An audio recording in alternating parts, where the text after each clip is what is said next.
spiritualité africaine, le meilleur du savoir ancestral africain, le meilleur donc de tout cet héritage légué par les anciens sacrés qu'on appelle les ancêtres. Vous êtes sur Fréquence 2, on l'a dit, La Nuit vous parle, c'est votre émission. Et je ne suis pas seul. Aujourd'hui, deux invités sont présents. J'ai envie de dire le consultant maison et un invité. Et puis bien sûr, donc nous avons une grande dame dont le pasteur n'est pas présent. Le pasteur donc Aziz 47, Léang Guessan Biali et le prêtre africain. C'est une histoire de pasteur à fidèle. Elle seule comprend. Et lui également. Et puis bien sûr, nous avons donc à la réalisation radio filmée Monsieur Israël Coré, voilà, l'un des promoteurs du festival Gogoli Festival. Oui, donc à Nia 3, précisément donc dans la région de Gagnoa du Go. Voilà, c'est un festival qui promeut tous les artefacts laissés par nos ancêtres. Et puis voilà, donc c'est un initié à la chose, hein, parlant de culture, de tradition et tout cela. Bienvenue à vous tous qui nous regardez à la télévision, qui nous suivez sur le net et ceux qui nous écoutent à la radio. Bienvenue. La radio qui nous rassemble, c'est celle qui nous ressemble. Fréquence 2, Benji Bouksou plein dans les oreilles. On reste connecté, les actualités, la ponctualité. On reste connecté, les actualités, la ponctualité. Notre histoire d'amour, c'est beau. Fréquence 2, fréquence jeune. Toute la journée, je peux plus m'en passer. C'est Mario. Fréquence 2, fréquence jeune.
Bien, alors, oui.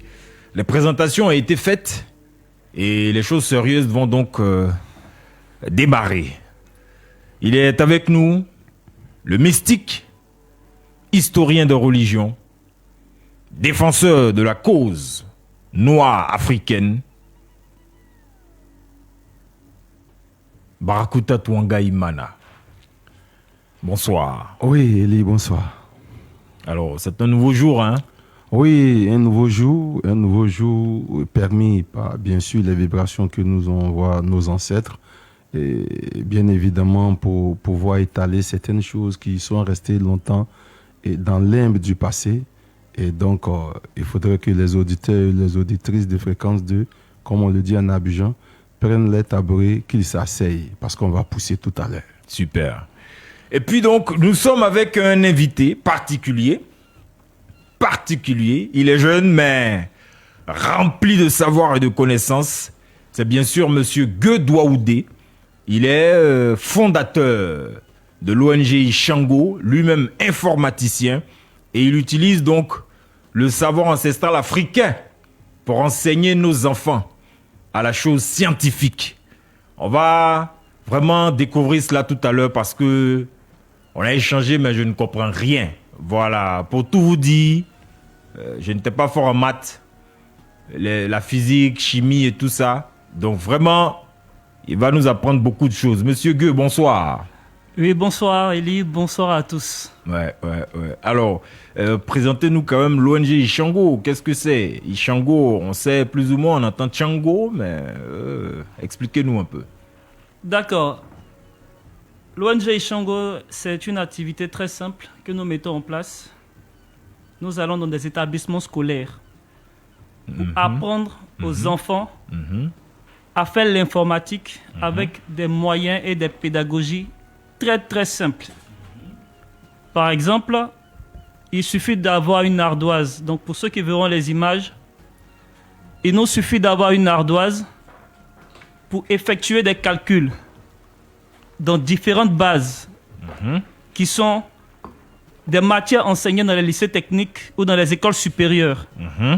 Donc en base 2, en base 4, en base 8. Et nous renforçons ces capacités-là en permettant aux enfants, grâce à l'histoire mathématique africaine, je précise, c'est uniquement grâce à l'histoire mathématique africaine que ces enfants peuvent faire des calculs, j'aimerais dire mieux que leurs devanciers dans les grandes écoles, parce que nous partons de l'origine, depuis Ishango, où est découvert des plus anciennes traces de mathématiques, d'arithmétique, en Afrique, au Congo, il y a 25 000 ans.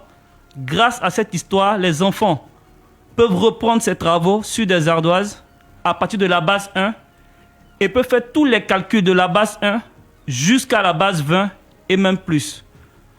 Pour la petite histoire, dans nos grandes écoles, en général, l'accent est mis sur la base 2, la base 8, la base 16.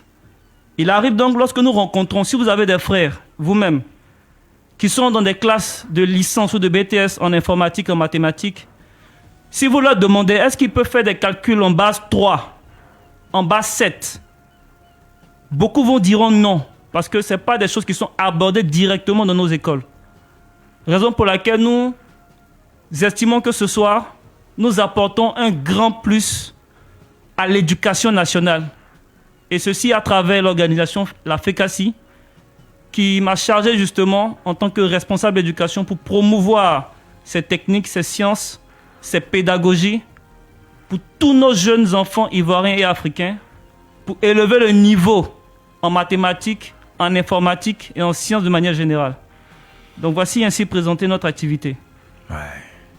Léa Nguessan Biali, vraiment beaucoup de courage à nous. Cette nuit-là, je crois que on va encore retourner sur les bancs. Et là, déjà, mon cerveau a commencé à chauffer. On dit base 1, base 2, base 5, base 20. Mais tout ça, on va poser des questions. Et j'espère que ce sera simplifié pour nous. Si nous utilisons l'ardoise et le livre de CE1, vraiment, il n'y a pas plus simple. D'accord. Super. Voilà qui est clair. Nous, les gens du bac A2, merci.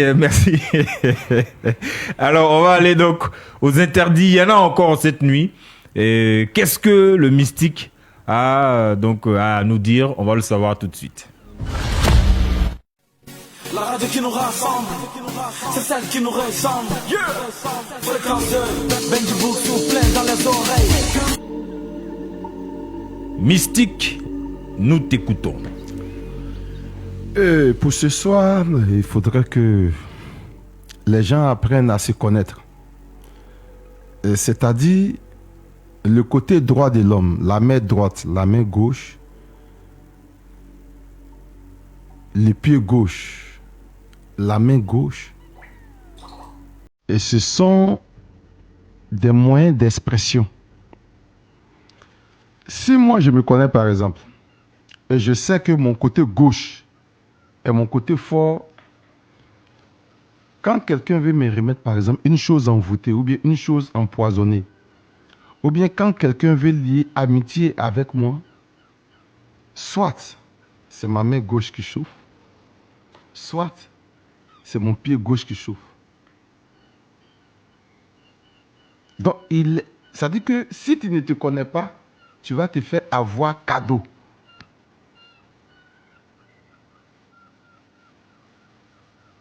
Chacun doit apprendre à se connaître.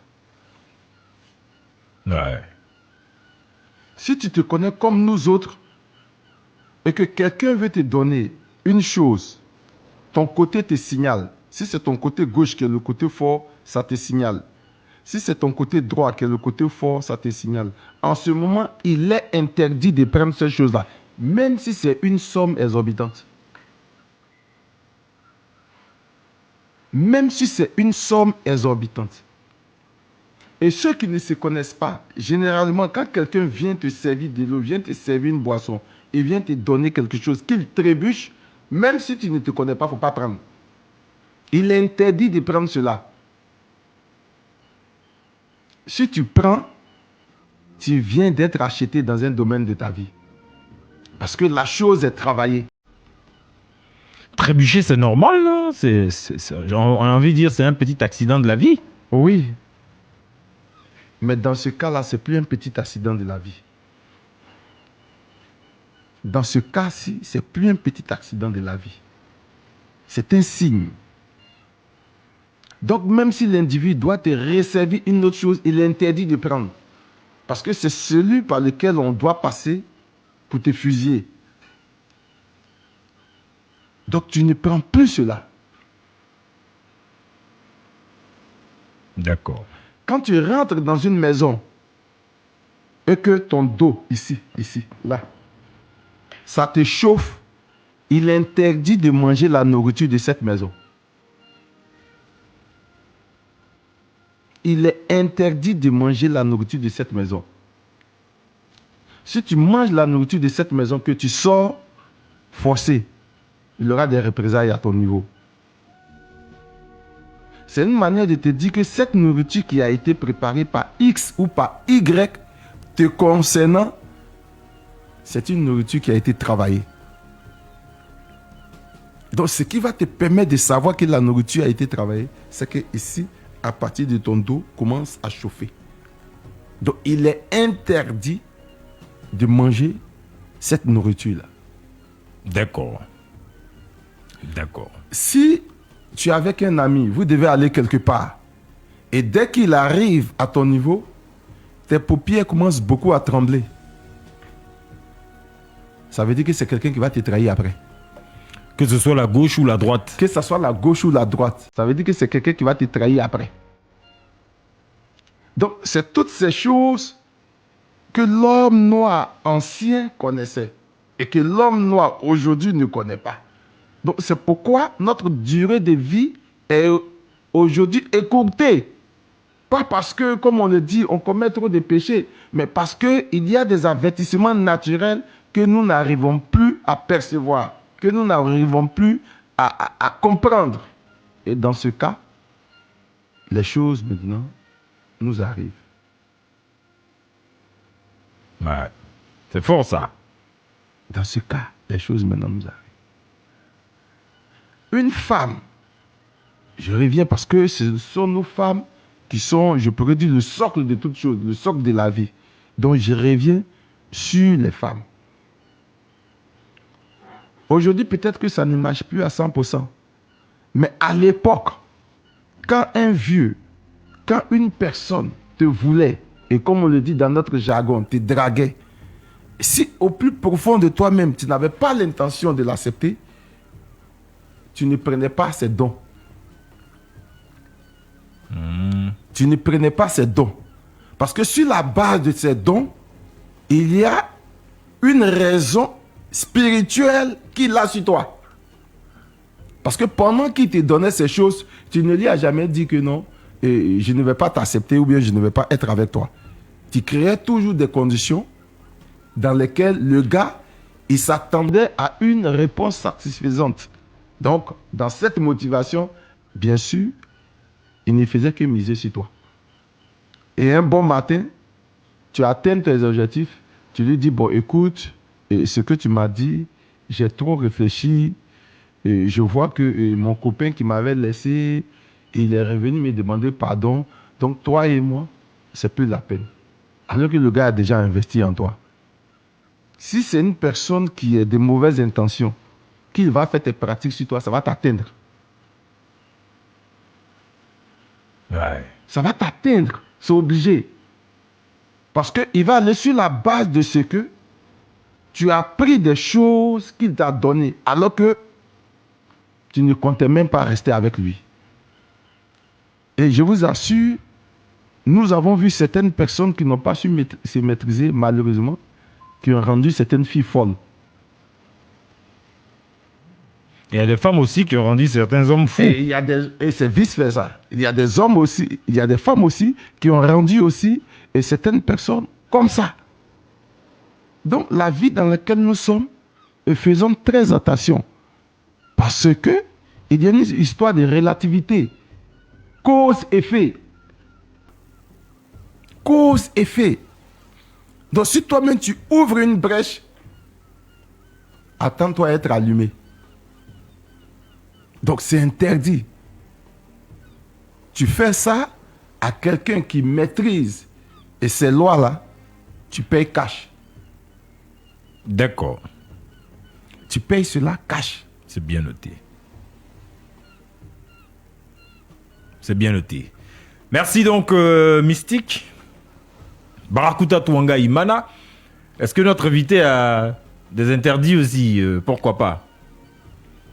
D'accord, nous ne dirons pas interdit, mais des conseils. C'est ça. Avec notre activité, nous avons l'habitude de nous adresser à des élèves, ensuite à des étudiants. Mais ce soir, nous allons parler aux parents d'élèves.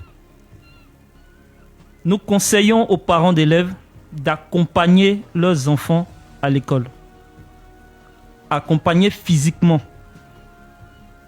Je ne dirais pas tous les jours, mais de trouver le temps d'aller avec son enfant jusqu'en classe, de participer aux réunions sur l'orientation scolaire et les différentes réunions pendant lesquelles on invite les parents d'élèves. Pourquoi? La raison tient du rapport du PASEC, établi en 2019. On se souvient, ça a fait même polémique dans notre pays, où on nous disait que nos enfants ne savent ni lire, ni écrire, ni compter. Bon, on essaie de comparer notre niveau avec le niveau des autres pays. Mais beaucoup de choses ont été dites sur ce rapport, alors que les tableaux récapitulatifs qui mettaient en relief des éléments qui rentrent en ligne de compte pour l'intelligence de nos enfants n'ont pas été, à mon sens, révélés. Je veux dire aujourd'hui, toute personne qui télécharge ce rapport, qui va dans les dernières pages, va voir ces tableaux récapitulatifs. Je donnerai donc 2 conseils sur ces tableaux. C'est-à-dire, qu'est-ce qui influence, selon le PASEC, l'intelligence de nos enfants, en dehors de ce qui est formel? Il s'agit, numéro 1, de ce que les parents, lorsqu'un parent d'élève accompagne son enfant à l'école, simplement ce geste rend l'enfant plus intelligent à l'école. Et je veux dire merci aux femmes, parce que nous-mêmes, lorsque nous faisons nos activités Shango, je vous assure que les pères, c'est rare de les trouver. On les trouve à la maison, mais les mères viennent. Félicitations à nos mamans. Qu'elles continuent et plus d'implication pour nos pères. Le deuxième conseil, c'est la bibliothèque. Chaque parent d'élève doit mettre une bibliothèque à la maison. Des livres en quantité et surtout en qualité. En qualité, c'est-à-dire des livres de sciences. Et lorsque, justement, nous sommes là pour parler de science et de spiritualité. Le PASEC a mis en relation l'accès aux bibliothèques des enfants. Lorsqu'un enfant accède à une bibliothèque, il devient plus intelligent. Je rappelle que l'école est du domaine de la science et du domaine laïque. Les écoles sont du domaine des documents, des livres aussi et surtout. Nos écoles n'ont pas de bibliothèque. Et même quand elles en ont, ce sont des livres des romans qui sont beaucoup dans ces bibliothèques. Ce n'est pas bon pour nos enfants. Il y a des grandes écoles même à Abidjan qui n'ont même pas de bibliothèque. Et ça ne dit rien à personne parce que vraiment l'éducation, c'est difficile de dire que c'est l'urgence pour nos familles. Moi, je veux attirer l'attention des parents. Même si l'école dans laquelle tu mets ton enfant n'a pas de bibliothèque, tu as la possibilité de faire une bibliothèque chez toi à la maison. Donc, lorsque les gens verront les images de tous ces livres que j'expose, je les fais également lorsque je vais dans les classes, j'expose mes livres pour attirer l'attention des élèves là sur la lecture des livres scientifiques. Merci. Merci infiniment. Bon, effectivement, il est venu avec pas mal de documents. Là, donc le desk même est quasiment rempli. Je l'ai vu déballer ses livres. J'ai dit, mais tout ça, ça sert à quoi? On est venu parler de sciences et de spiritualité. On va pas faire, on va avancer. Tout ça là, est-ce qu'on aura le temps de lire? Bon, peut-être que c'est juste pour présenter. On espère. Parce que si on doit aller chercher des pages dans ça là, les 45 livres qui sont là, c'est pas maintenant qu'on va terminer. Bon. Mystique, Oui, je vais pour compléter rapidement. Oui, je vais compléter tout à l'heure, mais dans les interdits, je lance ici un appel à tous mes frères. Ouais. Ceux qui ont fait de leur vie et le ministère d'enceinte les femmes et de refuser les grossesses. Waouh. Si tu as enceinté une fille, qu'elle est convaincue que c'est toi qui l'as enceintée et que tu refuses, elle a 99% de chance de par sa parole de nuire à ta vie. C'est-à-dire, quel que soit ce qu'elle va prononcer, cette chose va agir. Mais généralement, il y a ce qui va agir instantanément. Il y a ce qui va agir à court terme. Et il y a ce qui va agir à long terme. Ça, il est interdit. Même si tu n'as pas les moyens, il faut accepter. Mais refuser. Pendant que cette fille-là, à un moment donné de sa vie, elle a mis toute son confiance en toi. Et pour toi-même, elle a dû refuser certaines personnes. Et généralement, quand c'est comme ça, c'est nous les flocoyos là, c'est nous qui sommes choisis. Alors que celui qu'on appelle le boss même qui la veut, elle ne veut pas de ce boss. Malgré que les parents parlent, elle dit c'est celui-là je veux. Et pendant ce temps, tu entretiens ses oreilles avec des paroles douces. Et lorsque la grossesse survient, tu dis c'est pas moi. Toutes ces femmes, toutes ces filles qui sont dans cette position-là, si tu veux laisser pour toi à Dieu, tu laisses pour toi à Dieu. Mais si tu ne veux pas laisser pour toi à Dieu, soit pendant que tu n'as pas encore accouché, tu mets tes deux mains sur ton ventre et tu déclares toutes les paroles que tu veux. L'individu va tourner, va subir ça. Et ce qui est dangereux, c'est que par moment, quand cette fille dit le fait que tu aies refusé cette grossesse alors que tu en es l'auteur, toutes les femmes que tu vas prendre dans ta vie, il ne faut jamais tu vas connaître l'enfantement. Si vous voulez expérimenter, on n'a pas besoin de foi pour ça. C'est à là que je vais m'arrêter pour dire qu'aujourd'hui nous sommes venus parler de sciences et spiritualité. Et au niveau de la Fédération des Kamites de Côte d'Ivoire abrégée, la FECACI, dont le médium Aziz 47 est le président. Voilà, M. Guy Douaoudé que vous voyez, il est le chargé de l'éducation. Donc c'est pour dire que s'il est là, c'est parce qu'il a tous les atouts pour parler à tous ses auditeurs et à tous ses auditrices. Alors quelqu'un pouvait me dire en commentaire tout à l'heure, qu'est-ce que vous avez écouteurs? Ce sont vos ancêtres qui ont créé les écouteurs. J'ai commencé à rire tout à l'heure. Mon petit, si tu es là, sois connecté. Punchline. Ouais, parce qu'on va dérouler maintenant là. On va rentrer dans l'histoire. On va aller jusqu'à l'Antiquité même. Et vous saurez tout ce que les Africains ont créé. Tout ce que les ancêtres africains ont créé. Et comment cela est utilisé aujourd'hui. Et comment cela continue de servir l'humanité. C'est maintenant. Léa Nguessan Bialy, ouvre s'il te plaît le grand portail. Les 4 à 7. La radio qui nous rassemble, c'est celle qui nous ressemble. Fréquence 2, Benji Bouksou plein dans les oreilles. Bien, le grand portail est ouvert. Science et spiritualité, c'est un thème aisé, mais un thème technique. Heureusement que nous avons des techniciens. L'un historien des religions et mystique, donc il est dans les deux mondes, et l'autre scientifique, informaticien, agent de banque, et puis fondateur donc de l'ONG Ishango. Et il va dans nos écoles pour transmettre ce savoir ancestral, le simplifier avec les enfants et les élèves. Mystique, le professeur Mbombok Bok Bassong, qui est un des contemporains de Cheikh Anta Diop, qui est venu il n'y a même pas un mois en Côte d'Ivoire, a dit que chez nous, les Africains, on ne peut dissocier la spiritualité de la science ou la science de la spiritualité. Est-ce que cette affirmation, tu la partages? Mais bien évidemment, parce que, comme vous le dites, le professeur Mbok Bassong, ce n'est pas quelqu'un qui s'appuie sur des dogmes, ce n'est pas quelqu'un qui est fanatisé. Et c'est toutes ces personnes-là, je pourrais dire, qui sont dans les sillons de Cheikh Anta Diop. Donc la rigueur scientifique s'impose dans les démarches. Et si un tel professeur le dit, je pense qu'il n'y a personne d'autre qui peut dire le contraire. D'ailleurs, il n'est pas le seul. Nous parlerons de plusieurs. Je donne tout simplement un exemple. Quand on parle de science, on te parlera de médecine moderne, on te parlera par exemple de la césarienne.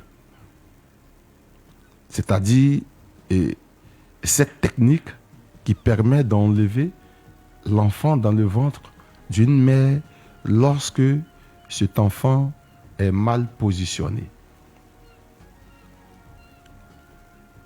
Mais chez nous les Africains, quand l'enfant est mal positionné, il y a des plantes.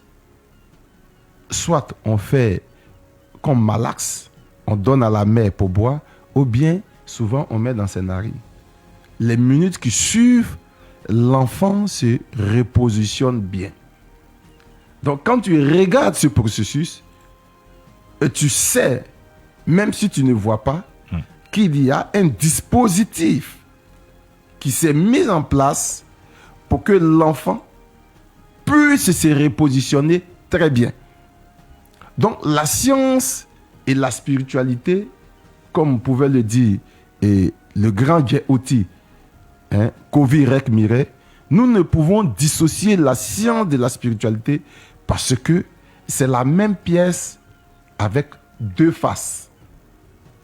Et c'est pourquoi il est important aujourd'hui de parler de la science au point de vue des Africains et la science au point de vue des Occidentaux. Mais si le but de la science, c'est de nous permettre de résoudre certains problèmes très difficiles que nous rencontrons en tant qu'êtres humains ou bien que nous rencontrons dans notre nature, alors nous ne pouvons pas dire que la science africaine est différente de la science dite occidentale. Il faudrait que les gens comprennent ça. Donc, science et spiritualité, c'est pratiquement la même chose, mais avec deux mots différents, mais le fond, c'est pareil. D'accord. Rapidement, on va définir donc la science selon le Larousse. Pour ceux donc qui vont entendre science. Qu'est-ce que c'est? C'est l'ensemble cohérent de connaissances relatives à certaines catégories de faits, d'objets ou de phénomènes obéissant à des lois et ou vérifiés par les méthodes expérimentées. Deuxième définition, chacune des branches de la connaissance, du savoir, donc souvent pluriel, on parle des sciences mathématiques. En littérature, c'est la connaissance approfondie d'un domaine quelconque. acquise par la réflexion ou l'expérience. Connaissance acquise soit par la réflexion, soit par l'expérience. Et puis, c'est une manière habile de mettre en œuvre des connaissances acquises dans une technique. Donc, la science des couleurs et tout cela. Bref. Donc, science, on parle toujours de soit réflexion, soit de connaissance acquise, soit d'expérimentation. Ok. Voilà. Voilà qui est clair.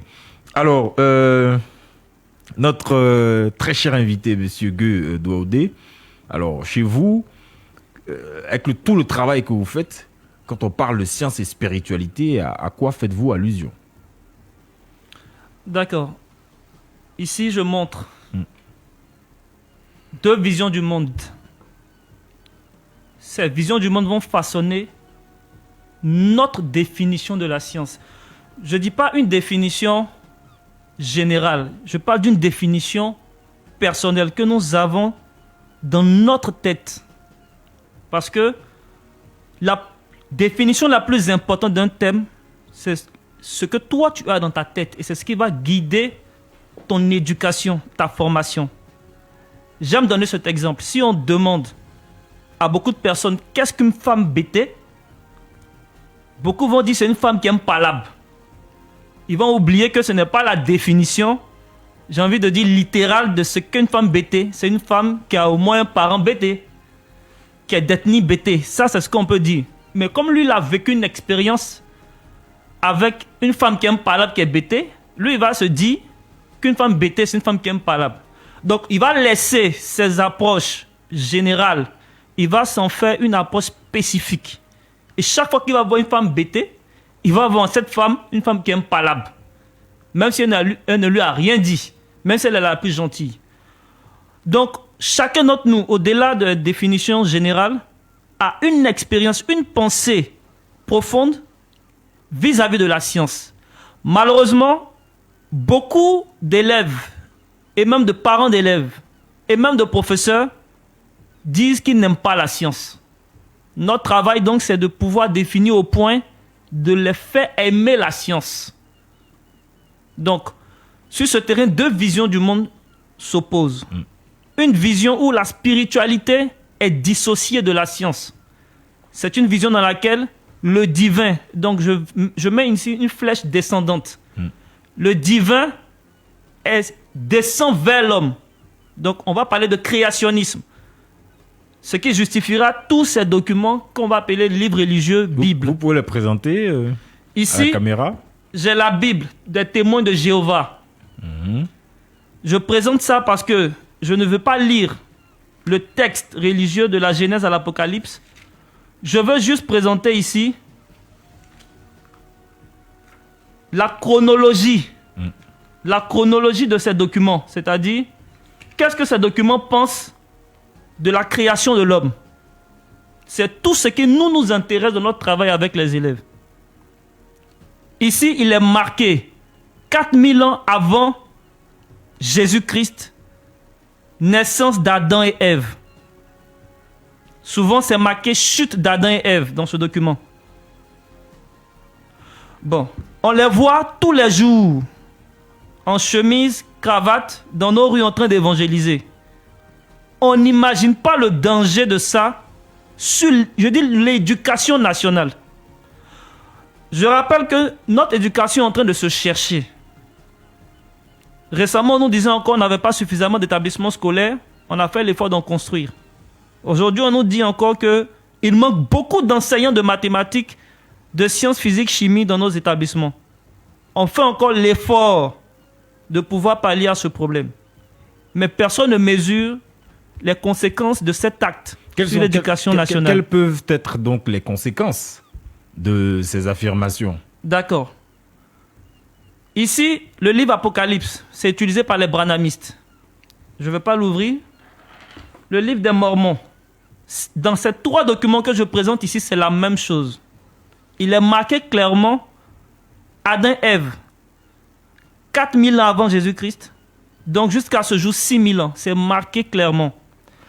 Si vous connaissez un individu qui est dans cette communauté, ou bien si vous envoyez vos enfants dans cette communauté, si vous croyez qu'ils vont aller au paradis, c'est très bien. Mais sachez une chose, ils ne pourront plus jamais devenir médecins en Côte d'Ivoire. Pourquoi? Pour la simple et bonne raison que La science commence lorsque l'enfant déjà a compris son cours de CM2 qui lui dit la préhistoire et l'histoire. L'histoire donc va débuter avec les textes écrits. La préhistoire, c'est tout ce qui est avant les textes écrits. Et dans la préhistoire, nous avons le paléolithique et le néolithique. Si vous en doutez, il vous suffit de faire un tour au musée national. On dit on n'a pas l'argent en Côte d'Ivoire, mais l'État de Côte d'Ivoire a fait l'effort de mettre un musée national en place et de sauvegarder toutes nos reliques dans ce musée, toute notre histoire dans ce musée. Ce musée est témoin de la paléolithique et du néolithique en Côte d'Ivoire. Des découvertes sont faites en Côte d'Ivoire qui témoignent que seulement en Côte d'Ivoire, nous pouvons remonter jusqu'au paléolithique. Et c'est écrit en haut du musée, lorsqu'on est bien encadré, on peut remonter jusqu'à 2 millions d'années dans le paléolithique. 2 millions d'années. Ça, c'est en Côte d'Ivoire, ce qui est écrit dans notre musée national. Donc les découvertes archéologiques qui sont faites peuvent remonter jusqu'à 10 000 ans. C'est-à-dire quoi? C'est-à-dire que ces livres continuent de nous enseigner 4000 ans. Il y a un antagonisme entre ce qui est écrit là et ce que vous dites. Antagonisme est petit. Il faut trouver un autre mot. Il y a un discours, il y a un dabashi même entre les deux. Pour parler en ivoirien. Ouais. C'est foutaise. C'est ça le mot. Parce que la science nous dit clairement, avec les recherches, les fouilles archéologiques faites dans notre pays, qu'on retrouve donc la présence de l'être humain et son impact sur l'environnement jusqu'à 10 millions d'années, 10 000 ans, comme vous dites. Et puis donc, dans ces documents que vous présentez, on parle de la création d'Adam et Ève. Cela remonte à 4000 ans. Ça, c'est ce qui est marqué dans ces documents. C'est ça. Je n'invente pas. C'est ça. Notre musée national seulement nous fait réfléchir à hauteur de 2 millions d'années. Et les objets trouvés en Côte d'Ivoire nous remontent au moins 10 000 ans. Depuis le CM2. Comment donc un individu de 35 ans, on va lui parler de 4000 ans et puis il va croire? C'est-à-dire lui, il remet en cause tout ce qu'il a appris depuis la classe de CM2. Comment donc lui va aller à l'université? Lorsqu'il va arriver à l'université, on va lui faire un cours de biologie, l'histoire du vivant. Ils vont lui rappeler le cours qu'il était censé avoir oublié au CM2. Et là, ça devient concret, ça devient sérieux. Par exemple, je montre ce document, à l'origine des maladies. Pour faire cet ouvrage, le cours de CM de l'auteur est revenu en Afrique de l'Est 2 millions d'années chercher comment nos ancêtres tombaient malades. Il s'est rendu compte que nos ancêtres tombaient moins malades que nous. C'est-à-dire nous aujourd'hui on souffre plus de maladies que nos ancêtres. Ce sont les conclusions de ce livre. Comment un médecin donc peut être formé à chercher des maladies dans le paléolithique si lui-même il n'y croit pas? Ça veut dire que toutes ces organisations sont en train de détruire la science chez nous, sous nos yeux. Parler de ces organisations religieuses. Effectivement. Que vous avez présentées. Ils ont commis une grave erreur, c'est de mettre une date sur la naissance d'Adam et Ève. C'est une erreur très grave. Nous avons les mythes dans pratiquement toutes les cultures, ou presque. Chez nous, nous avons des mythes. Mais on ne trouvera jamais dans nos cultures un ancien mettre une date sur un mythe. C'est-à-dire, quand on va dans le pays Sénoufo à faire Kessédougou dans le Tchologo, on nous dit que Kolo Tcholo, qui fait l'homme et la femme, voyant que l'homme a des imperfections, confie à Kacheleo, la divine mère Kacheleo, de prendre soin de l'homme. D'où l'initiative du bois sacré, le Tchologo. Si vous demandez aux anciens quand est-ce que cela s'est passé, ils vous diront depuis le temps de nos ancêtres. C'est un temps indéfini. Jamais ne mettront de date. Mettre une date, c'est vouloir forcer l'histoire. Peut-être la tronquer aussi. Justement la tronquer. Et si vous le faites, ça rattrape toujours. Bon. Ce livre, pour moi, il est le plus symbolique. Je l'envoie, je le dédicace à l'un de mes étudiants qui s'appelle Amané. Il m'a donné la permission de parler de lui. Donc je dis son nom, je te salue Amané. C'est un jeune de BTS en 2e année de génie bâtiment. Donc il fait une discipline technique. Il est au niveau supérieur à Annie Bilekro lorsque je commençais mes activités. Lui, il vient chez moi m'évangéliser. Ça veut dire qu'il oublie qu'il a devant lui quelqu'un qui peut l'enseigner, de qui il peut prendre un savoir. Il vient m'évangéliser, me donner un savoir parce qu'il estime que je suis ignorant. C'est très bien. On le reçoit chez nous à la maison, il mange bien, il s'assoit et puis il me dit que de lire ce livre qui va m'apporter beaucoup de connaissances. Le livre de l'Apocalypse. Le livre de l'Apocalypse. Je rappelle qu'il est utilisé dans certaines communautés branhamistes. Dans la dernière page, il a marqué la chronologie sans le savoir. Parce que j'avais jamais ouvert ce livre. Je lui ai dit, quand il était assis, ouvre ton livre, on va lire. Il voulait lire le début, il dit non, lis la fin. C'est la fin qui m'intéresse. Et là, le livre, il voit dans le livre 4000 avant Jésus-Christ. Parce que dans leur doctrine, justement, l'humanité doit tenir 7000 ans, plus qu'un jour de la création équivaut à 1000 ans selon leur récit. Donc, en 7000 ans, l'humanité va finir. Ça veut dire, apprêtez-vous bientôt, ce sera la fin du monde. Donc, je lui demande, est-ce qu'il a fait Siam 2? Il dit oui. J'ai dit, bon, moi, j'ai mon livre de Siam 2. J'ouvre mon livre de Siam 2, je lui présente. Je lui repose la question, est-ce que tu as fait Siam 2? Il me dit oui. Il dit, ok.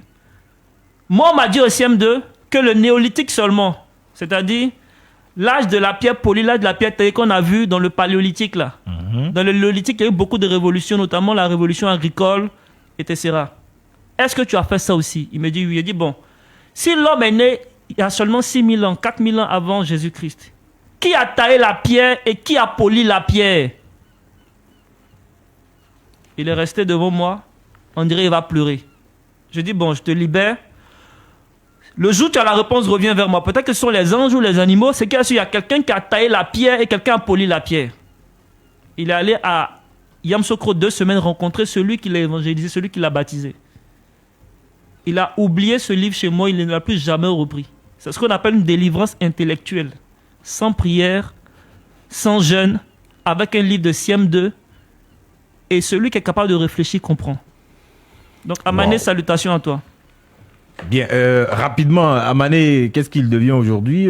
Vous avez des échanges? Bien entendu, aujourd'hui, il est entrepreneur, il a ses activités économiques, il est toujours installé à Nibilekro et on se fréquente parfois lorsque je voyage à Nibilekro ou qu'il vient à Abidjan. Il est toujours dans ce qu'il avait poussé à venir chez vous là? Bon. Ou bien il vous a suivi dans vos activités? Il nous a suivis à 200% dans nos activités. Waouh, d'accord. C'est une délivrance intellectuelle. Ouais. Bon. Alors, mystique, historien des religions, ce qu'il dit est éloquent, rien qu'à partir donc, je veux dire, quitter, donc du paléolithique, première période préhistorique et la plus longue, donc l'apparition de l'homme, 2,6 millions d'années en Afrique, et qui s'achève vers 10 000 ans avant Jésus-Christ. Bon, ce simple fait-là déjà, il y a antinomie avec ce qui est marqué dans les nombreux documents qu'il nous a envoyés, M. Gueux Douaoudé. Mais c'est ce qui est bien dans la science. Voilà, comme tu pouvais donner l'explication, la science, elle est expérimentale. La science ne s'appuie pas sur des dogmes.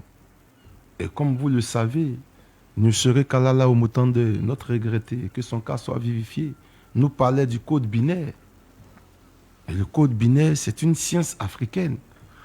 Et c'est grâce à ce code binaire aujourd'hui que les ordinateurs et consorts, que toutes ces choses sont mises sur pied. Ce sont des choses qu'on pratiquait ici. C'est pourquoi la dernière fois, je l'ai dit, lorsque Philippe Migueli met sur pied l'autoroute des communications, qu'on va appeler aujourd'hui l'Internet, mais quand la question lui a été posée devant les Américains, à l'époque où c'était Bill Clinton le président, en 1994, mais il leur a dit, c'est une science que je détiens de mes ancêtres depuis l'Afrique. Donc, c'est pour dire que la science africaine doit être révalorisée. Grâce à Cheikh Anta Diop, et qui met sur pied le carbone 14. Le carbone 14 qui est un appareil de datation. C'est-à-dire quand les anthropologues font des fouilles, quand on retrouve les objets, avec le carbone 14, on donne la date précise de la durée de l'objet. C'est Cheikh Anta Diop. Astronome, physicien, mathématique. Mais qui le connaît? Personne. Même ne serait qu'Allah là, au sommet de sa gloire en tant que scientifique. Personne. Mais quels sont ceux qui savent que ce sont les Dogons qui aident les gens de la NASA lorsqu'ils ont des difficultés pour retrouver le positionnement des 3 étoiles, Sirius A, Sirius B et consorts. Mais ils viennent s'appuyer encore sur nos parents, les Dogons. Et c'est une science qui ne dit pas son nom. Comment ça s'est fait que chez nous, il y a des femmes qui n'ont jamais fait ce qu'on appelle l'école des sages-femmes, mais qui sont spécialistes dans les accouchements.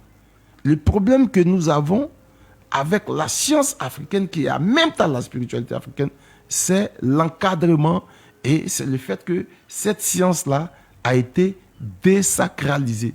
C'est tout.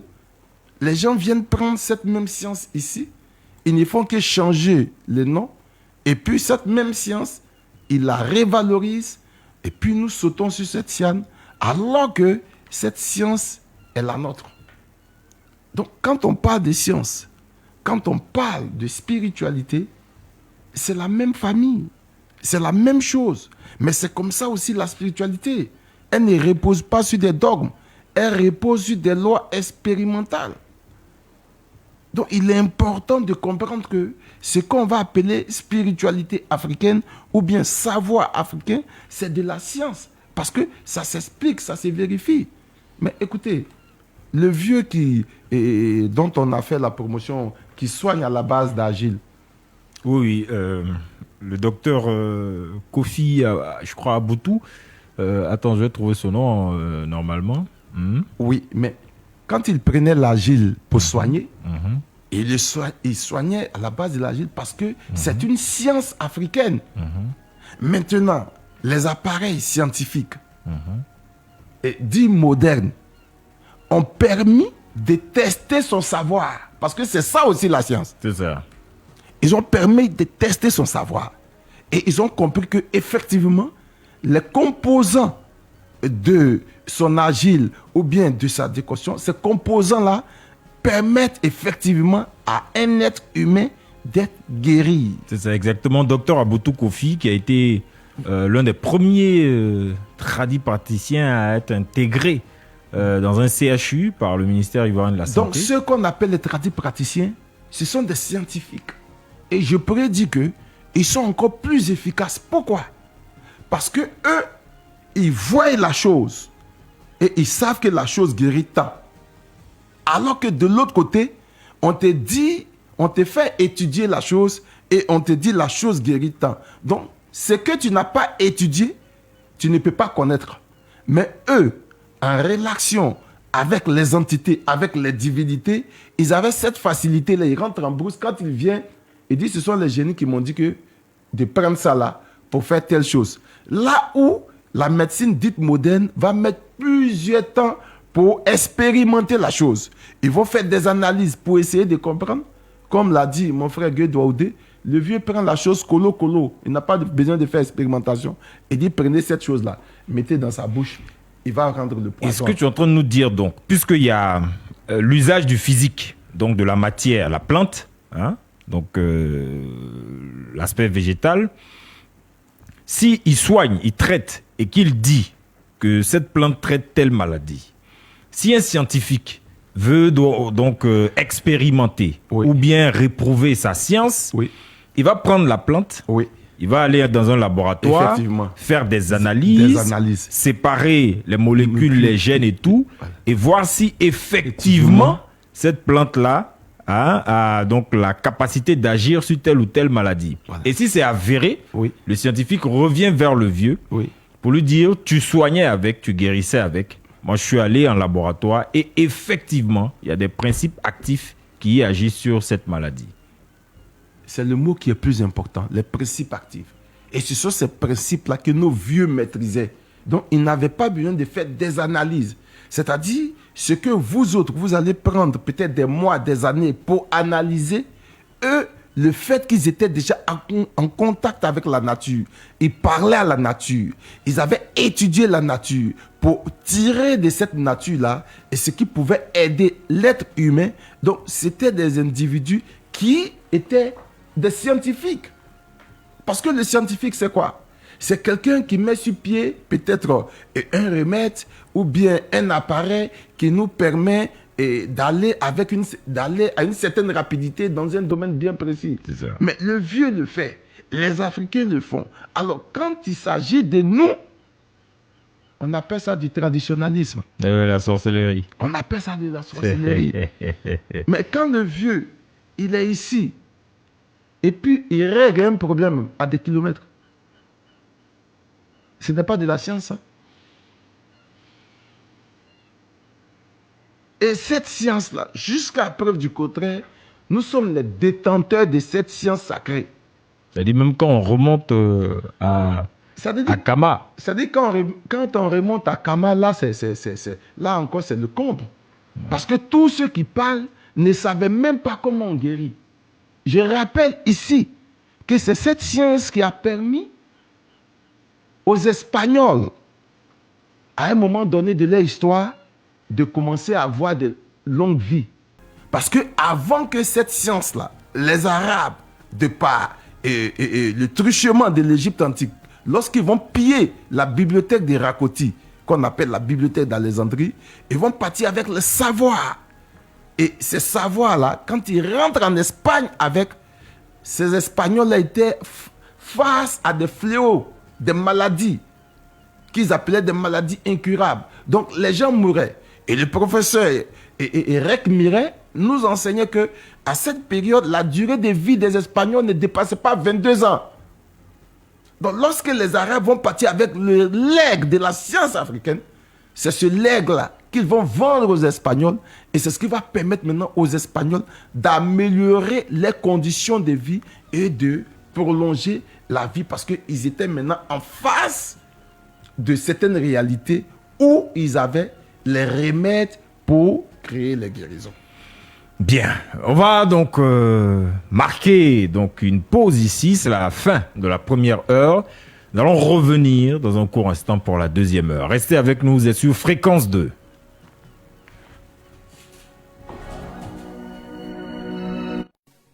La radio qui nous rassemble, c'est celle qui nous ressemble. Fréquence 2, Benji Bouksou plein dans les oreilles. On reste connecté, pour les actualités. C'est la ponctualité. On reste connecté, pour les actualités. C'est la ponctualité. Notre histoire d'amour, c'est beau. Fréquence 2, fréquence jeune. Toute la journée.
La radio qui nous rassemble, c'est celle.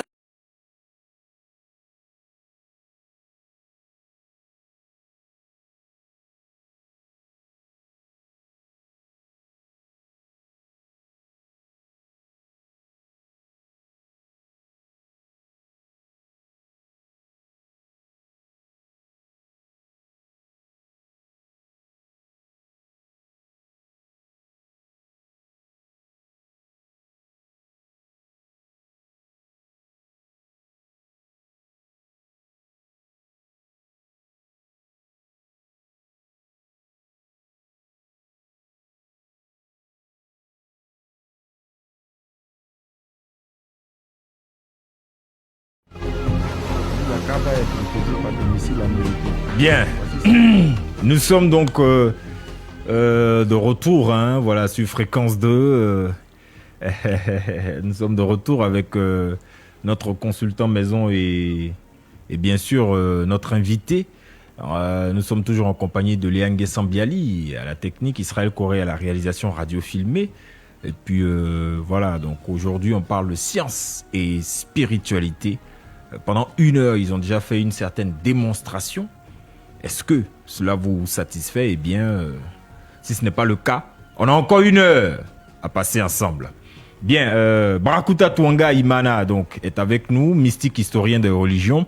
Et bien sûr, monsieur Gueux Douaoudé, il est agent de banque, informaticien et président de l'ONG, sinon fondateur de l'ONG Ishango. Alors, on poursuit, hein. On était déjà donc au Paléolithique et vous avez fait une démonstration avec les documents que vous avez envoyés, que ce soit la Bible des témoins de Jéhovah, des Mormons, le document des Mormons ou encore le livre de l'Apocalypse, hein, du Paléolithique. Est-ce qu'il y a encore d'autres démonstrations que vous faites lorsque vous êtes avec les enfants? Parce qu'on sait, vous avez accès donc à des établissements et vous enseignez ces jeunes Africains là. Hein, vous leur transmettez le savoir ancestral africain par des démonstrations.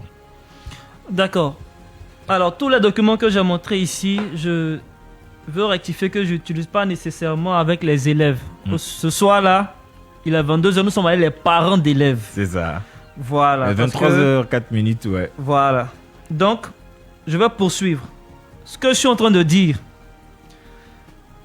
je veux rappeler déjà le besoin que nous avons en Côte d'Ivoire pour construire l'objectif pour lequel nous sommes en train de travailler. Parce que si les parents ne perçoivent pas l'objectif, ils ne vont pas mesurer l'importance du travail que nous sommes en train de faire. Ils ne vont pas mesurer pourquoi la FECACI s'est engagée dans ce domaine. Parce que je suis responsable éducation de la FECACI. Aujourd'hui, nous avons un fonds, c'est-à-dire l'argent pour la science, pour la technologie et pour l'innovation. On appelle ça le fonds STI. Récemment, le fonds STI était dans une université privée. C'est-à-dire, on disait avant que c'est seulement le public qui bénéficie des financements en matière de recherche scientifique. Le fonds STI dit non, tout le monde peut bénéficier. Donc, le fonds STI se déplace, fait des séminaires dans des écoles privées pour inviter les étudiants à faire de la recherche scientifique. Et on leur dit, l'argent est là. C'est-à-dire, vous pouvez bénéficier de 20 millions, de 15 millions, de 10 millions selon la contenance du projet, s'il est orienté vers la recherche scientifique. Il y a l'argent aujourd'hui en Côte d'Ivoire pour la science.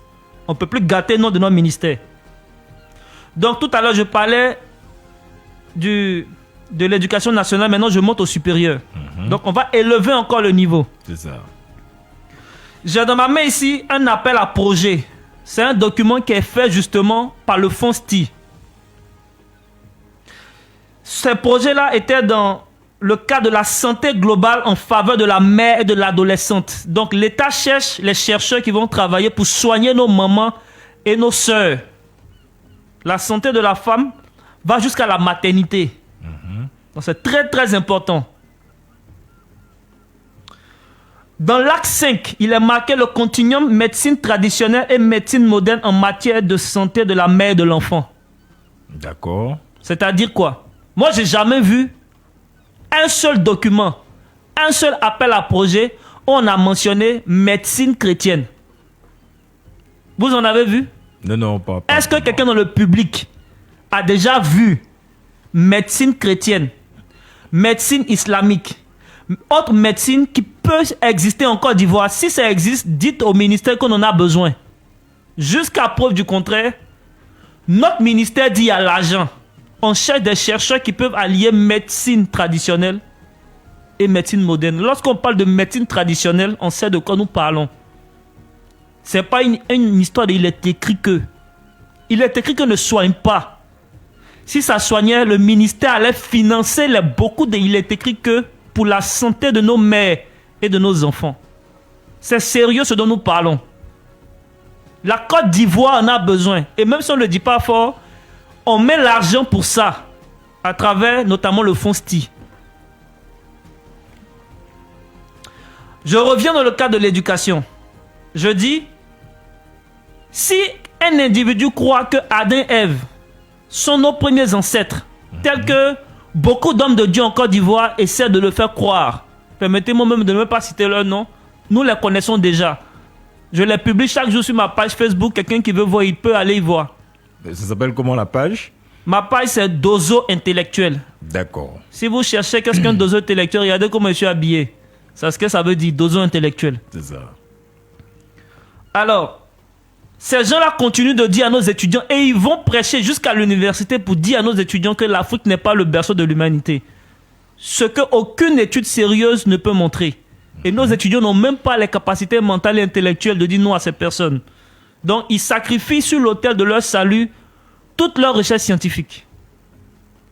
Il existe en Afrique des reliques, des objets de sciences, particulièrement de mathématiques, qui datent de 25 000 ans. C'est-à-dire, on a continué à nous dire en Afrique que dans la préhistoire, on taillait la pierre et puis on polissait la pierre. C'est très bien. C'est-à-dire qu'on ne faisait pas de spiritualité dans la préhistoire. On ne faisait pas de médecine. J'ai jamais entendu médecine dans la préhistoire. J'ai jamais entendu mathématiques dans la préhistoire. J'ai jamais entendu spiritualité dans la préhistoire. Toujours on nous dit au CM2, on polit la pierre.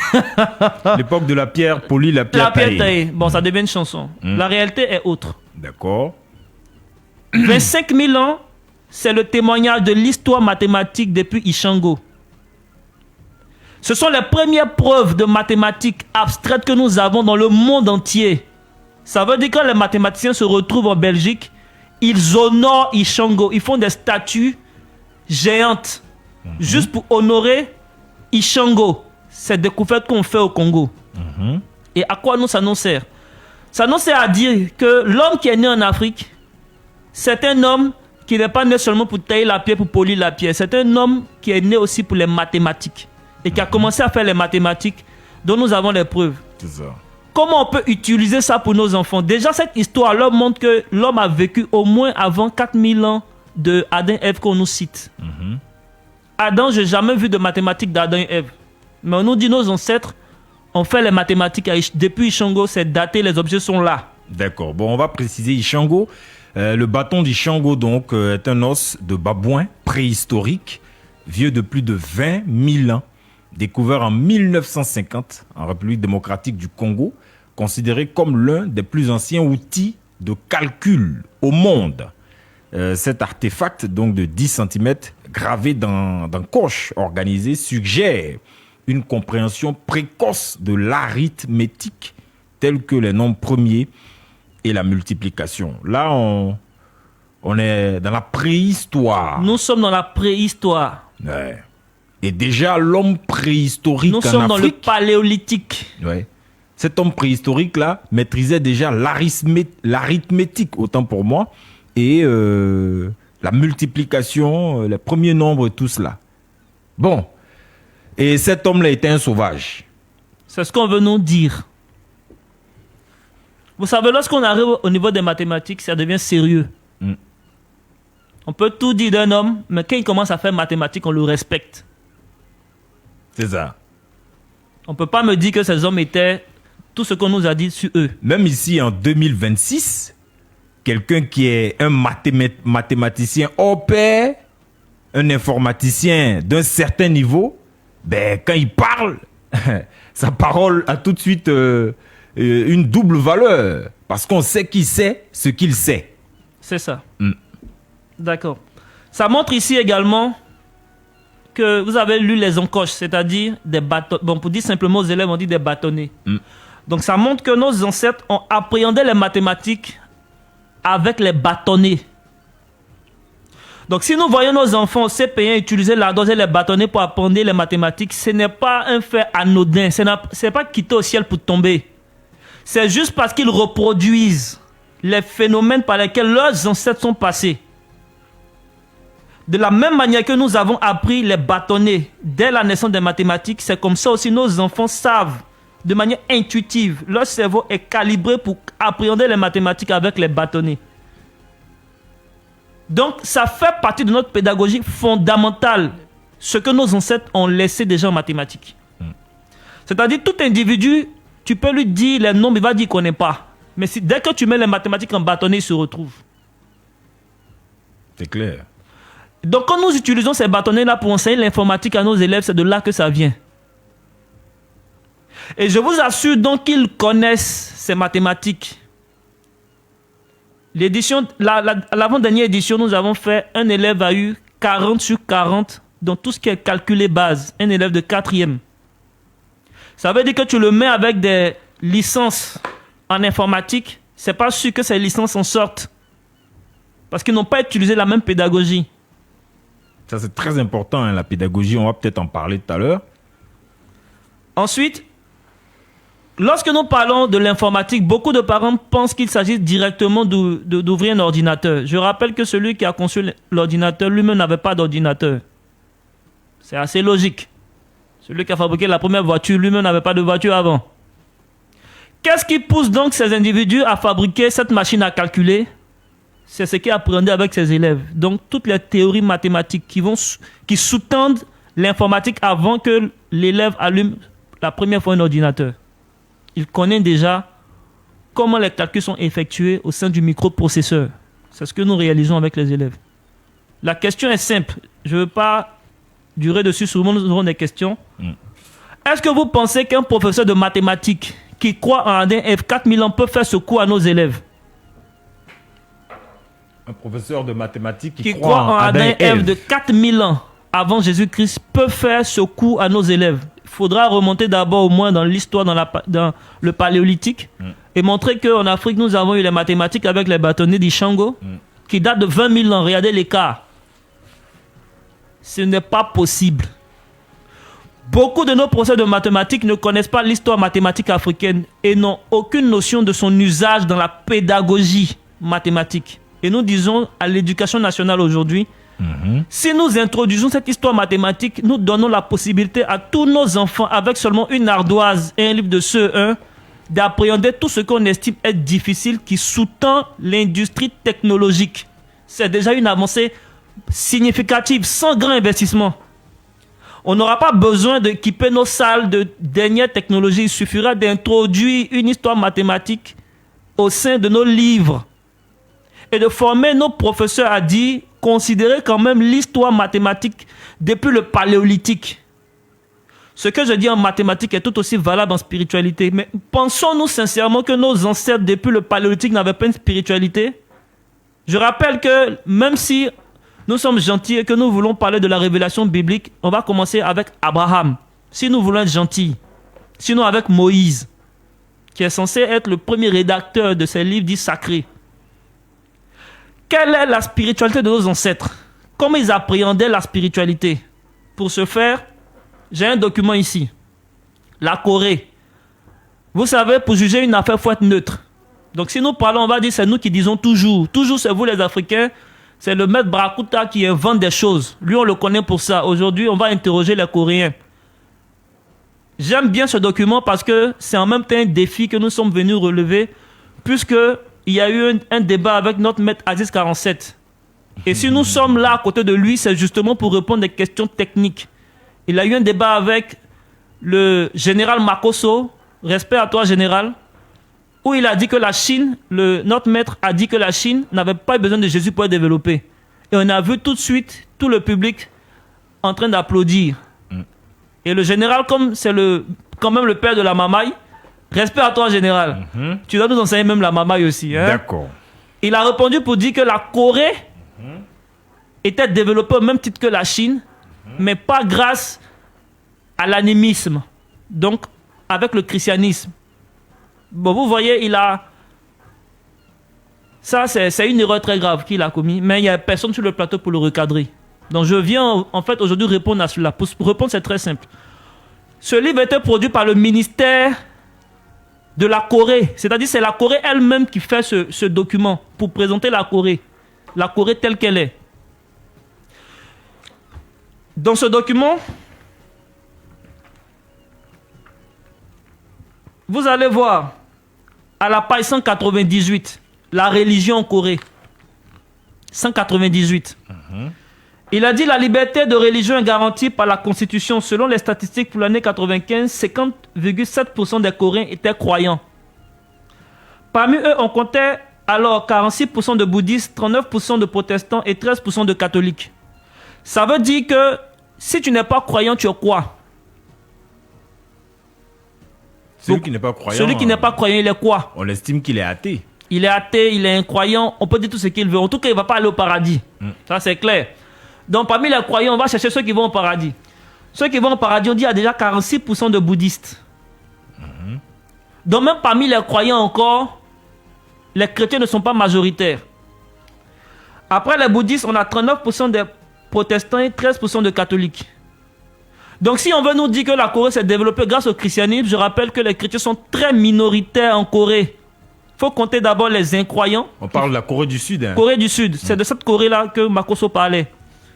Il faut compter d'abord les incroyants, les athées qui font 50% pratiquement. Ils font, pour être plus exact, 49,3%. Et dans la population de ceux qui croient, il faut enlever la moitié encore de bouddhistes.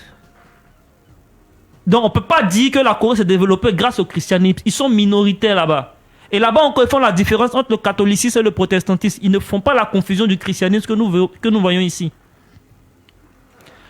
Maintenant, ils vont parler du chamanisme. Le chamanisme est une religion primitive. Elle ne repose pas sur une structure systématique, mais participe pleinement à la vie quotidienne des gens à travers le folklore et les coutumes. En Corée, l'homme du néolithique avait adopté des croyances animistes. Je vous parlais de l'homme du néolithique. C'est ça. C'est-à-dire avant Adam et Ève. Nos ancêtres. Il qualifie l'animisme de religion primitive. Qu'est-ce qu'une religion primitive? C'est une religion pratiquée par tous les premiers hommes au monde entier, sans exception. Tout le reste vient après. Vous savez, nous sommes habitués à diviser les religions révélées, religions non révélées. Les Coréens nous disent que non, pour parler de religion, il faut d'abord parler des religions primitives et des religions secondaires ou dérivées. Parce qu'après des primitives, il y a des dérivés. Est-ce que le mot primitif est connu même par nos théologiens ici en Côte d'Ivoire?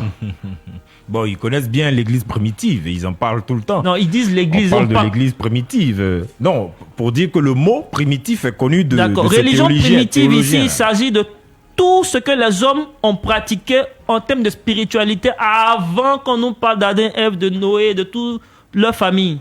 Ça veut dire que l'animisme est la seule religion naturelle de l'homme. On n'a pas forcé l'homme à faire.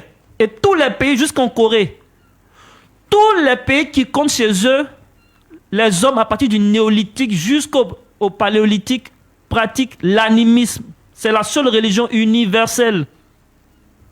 On n'a même pas besoin de faire bruit, il faut aller à l'école. Et il faut te demander qu'est-ce que nos parents faisaient en dehors de mathématiques du Shango. Ils faisaient sur leur spiritualité animiste. Je reviens à mon exemple ici. Dans ce cas-là, justement, on voit que dans l'animisme, l'homme s'éveille. Dieu ne descend pas. C'est quand Dieu descend, on ne sait pas l'esprit du corps. On ne sait pas le naturel du surnaturel. On va bien présenter à la caméra. Voilà, exactement. Voilà. Dans les religions qu'on nous envoie, Dieu descend vers l'homme. Quand Dieu descend vers l'homme, Dieu rabaisse l'homme. L'homme, ce n'est pas le naturel du surnaturel. Non, ce n'est pas ce qui est exact. Ce qui est exact, dans toute l'humanité, depuis le paléolithique jusqu'au néolithique, jusqu'à ce jour, est reconnu par les États entiers comme la Corée du Sud, c'est l'animisme. L'animisme, c'est la seule religion naturelle de l'homme. Le culte des ancêtres. La croyance en ce que chaque phénomène naturel est animé. C'est la première spiritualité au monde. Et cette spiritualité-là est naturelle. Au même titre que la physique, au même titre que les mathématiques, l'homme naturellement, ne fait même pas de distinction. Puisque il ne fait pas distinction entre une partie de l'homme qui va aller au paradis, un esprit surnaturel. Tout devient naturel pour l'homme.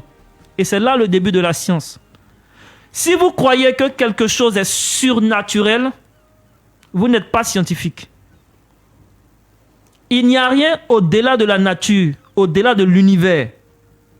Si vous croyez vraiment qu'il y a un Dieu, au-delà de l'univers, qui entre dans l'univers, descend vers vous, vous vous rabaissez. L'homme, qui est le fruit de l'évolution des espèces, donc un phénomène naturel, appréhende les choses de manière naturelle. Je remarque, moi, que dans le néolithique, les révolutions qui ont été émises par l'homme, notamment la révolution du feu et du fer, l'homme a étudié toutes les propriétés du feu. Je dis bien toutes les propriétés parce que pour lui, le feu était un phénomène naturel. Et naturellement, il étudiait toutes les propriétés, c'est-à-dire, il pouvait même avoir des connaissances pour que le feu, lui, ne le brûle pas, même si le feu fait fondre ce qui est aussi dur qu'un métal. Parce qu'il y avait le phénomène de l'observation. Justement, le feu était appréhendé dans toutes les propriétés. Alors que ceux qui séparent la spiritualité, justement, de la science, ils ne vont pas étudier toutes les propriétés du feu. Ils vont laisser certains dire que c'est de l'ordre de la spiritualité.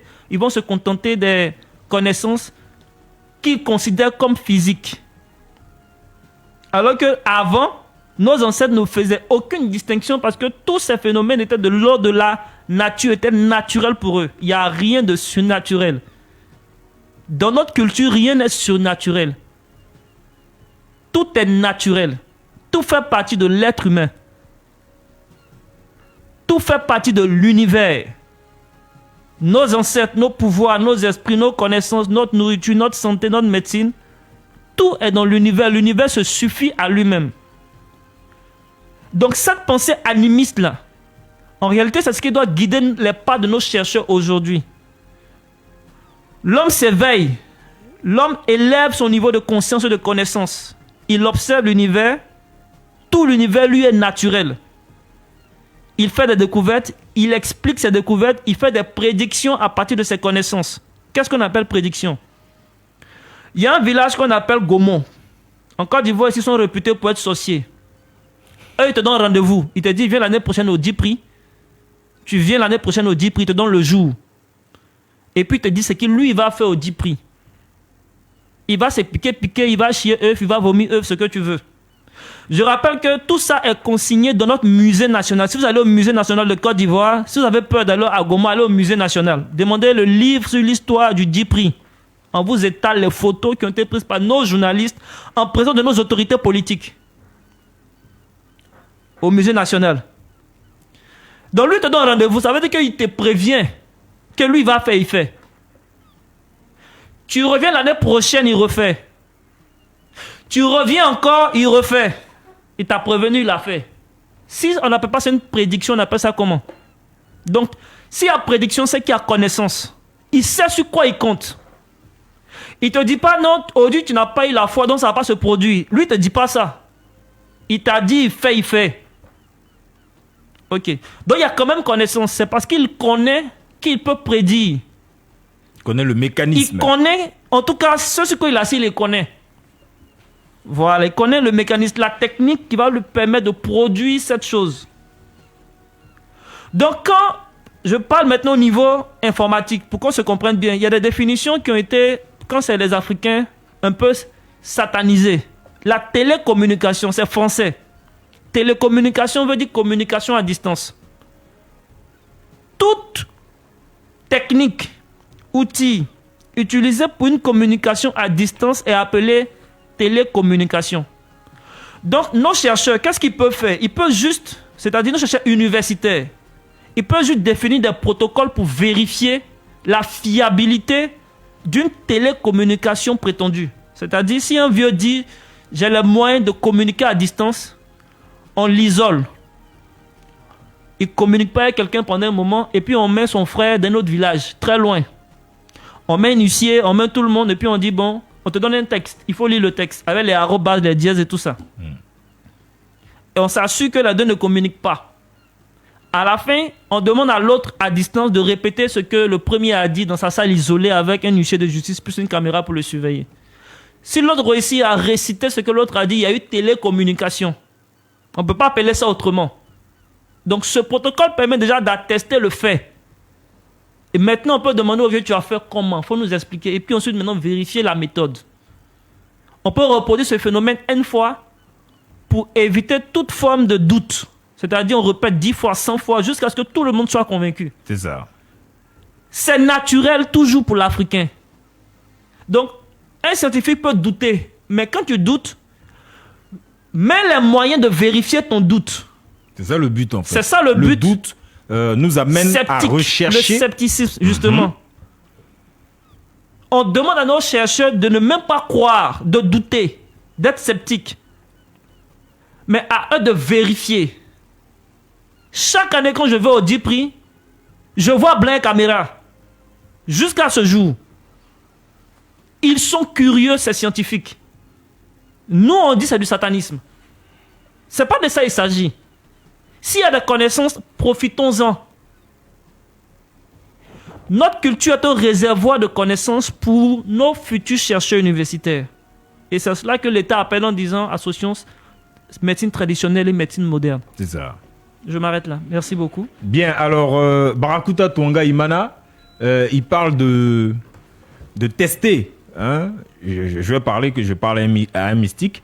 De tester nos anciens qui disent disposer de pouvoir, de capacité, de savoir. Ceux qui disent, par exemple, qu'ils ont la possibilité de sortir de leur corps. Ceux qui disent qu'ils ont la possibilité de se dédoubler, de disparaître. Ceux qui disent dévancez-moi, allez-y à Djamé, je vous trouve là-bas. Et puis quand vous arrivez à Djamé, lui il est déjà là-bas. Il dit qu'on doit éprouver tout ça et sortir des protocoles scientifiques. Et il invite les sachants, comment on appelle, les scientifiques qui même doutent et qui sont sceptiques à mettre des dispositifs en place pour au moins tester. Oui, je pense que c'est une très belle initiative. Seulement, il faut d'abord approcher ces sachants-là, nos vieux, et leur donner toute la place qu'il faut. Parce que dans un premier temps, comme l'a dit mon frère, ils sont diabolisés, ils sont satanisés.